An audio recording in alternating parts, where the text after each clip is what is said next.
At kung napapansin natin ay naka-naked handlebar na siya na mas sportier pa tingnan.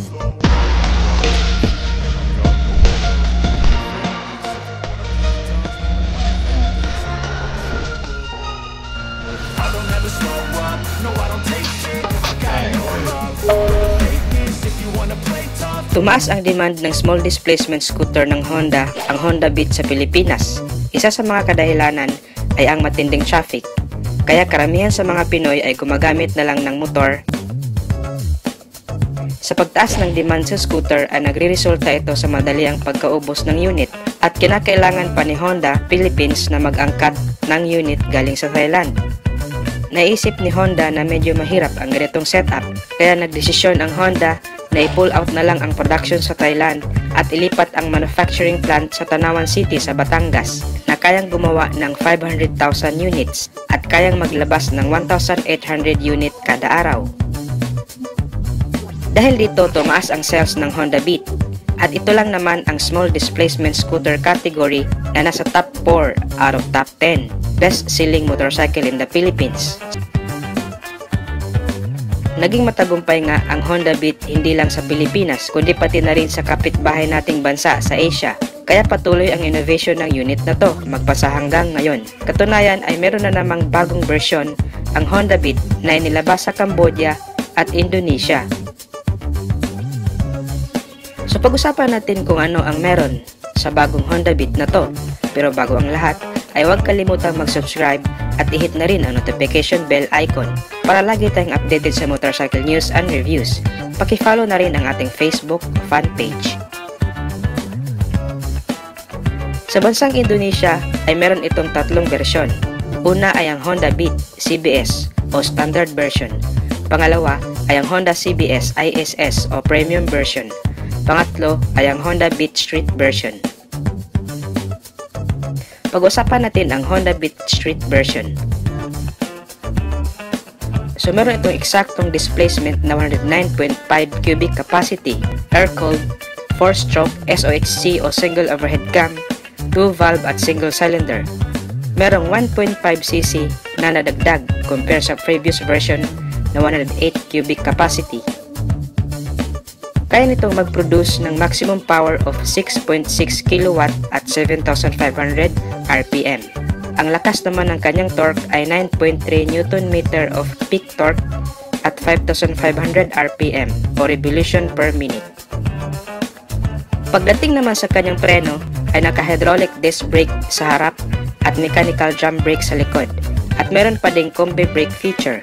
Sa tire size naman ay the same pa rin na may 80/90 sa harap at 90/90 naman sa likod with 4-inch mag size, all tubeless. Ang chassis frame naman ng motor na to ay lalo pang mas pinatibay to ensure its durability. Talagang naninigurado na si Honda pagdating sa durability ng bagong scooter na to. Ito kasi ang madalas na issue sa mga motor, yung madaling bumigay ang chassis frame. Kaya in-emphasize talaga nila na durable, de kalidad at maasahan ang kanilang chassis frame. At ang advantage din nitong bagong frame na to ay kaya niyang i-handle o maganda pa rin ang handling niya sa lahat ng road conditions. Set height ay 740mm, abot pa rin kahit 5 feet ka lang. Ground clearance ay nasa 147mm at ang kanyang bigat ay 90 kilograms. Sa starting system naman ay aside sa electric start ay meron din itong kickstart na importante din sa isang motor and of course with the help of ECG o alternating current generator. Naka-PGM-FI o programmable fuel injected at naka-enhanced smart power o ESP na din ang motor na to na ang ibig sabihin ay meron itong mataas na performance sa mas mataas din na fuel efficiency na signature na talaga ng Honda. In fact, sa sobrang tipid nito sa gas ay nakakatakbo ito ng 60.6 km kada isang litro. Ang previous version naman ay nasa 63.7 km per liter. Speaking of fuel, ang kanyang fuel capacity naman ay 4.2 liters. Not bad na rin para sa isang small displacement na scooter. Sa lighting system naman ay fully LED na ang kanyang headlight at valve type naman ang signal light at tail light. At kung i-compare natin sa dating version na magkahiwalay ang susian sa bukasan ng upuan, ngayon sa bagong bersyon ay magkasama na sila sa iisang susian kung saan ay nakasecure din ng key shutter. Very accessible na compare sa dati. And speaking of upuan, meron itong underseat compartment na 12 liters na nadagdagan ng 1 liter compare sa dati na 11 liters. Ang instrument panel naman ay naka-fully digital. Yung old version natin sa Pilipinas ay analog pa lang ang ginagamit, pero ito all digital na. At kung napapansin natin ay naka-naked handlebar na siya na mas sportier pa tingnan. Ang ganitong klase ng manibela ay napakagaan iliko-liko. So hindi rin talaga pahuli ang Honda Beat Street version at sumasabay na talaga sa bagong trend ngayon. At hindi rin mawawala yung brake lock lever, just like the old version. Pareho lang din kung papaano gumagana. At yung dalawang side pocket niya sa left and right ay andyan pa rin para paglagyan ng basahan, mga coins at kung ano-ano pa. Side mirror ay almost the same lang sa previous model.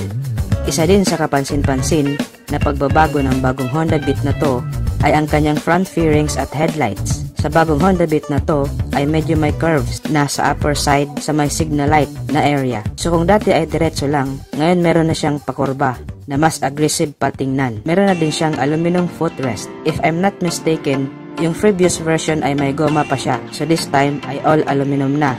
Anyway, mas matibay at tumatagal pag aluminum.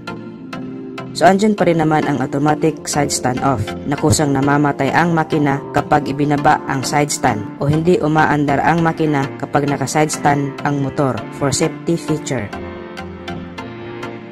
Sa price naman ay nagkakahalaga ito ng 17,365,000 rupiah.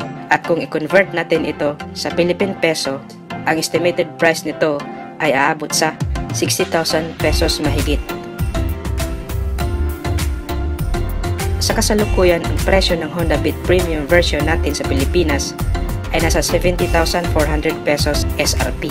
So kung darating man sa Pilipinas ang bagong bersyon ni Honda Beat, ay maaari pa itong tumaas sa kasalukuyang presyo na 70,400 pesos. So yung mga Honda Beat na available sa Pilipinas ay mga old version, Honda Beat Premium, Honda Beat Fashion Sports, at meron din tayong Honda Beat Street version na hindi pa naka-naked handlebar. So hopefully ay ilabas na ni Honda Philippines ang tatlong bagong bersyon ng Honda Beat na available na sa mga kapitbahay nating bansa sa Asia. So ano masasabi nyo sa bagong bersyon ni Honda Beat, mga ka-Wizard Moto? I-comment nyo lang sa comment section down below. So dito ko natatapusin ang video natin, mga ka-Wizard Moto. Please don't forget to subscribe and hit the notification bell icon. Thank you for watching. Ride safe and God bless.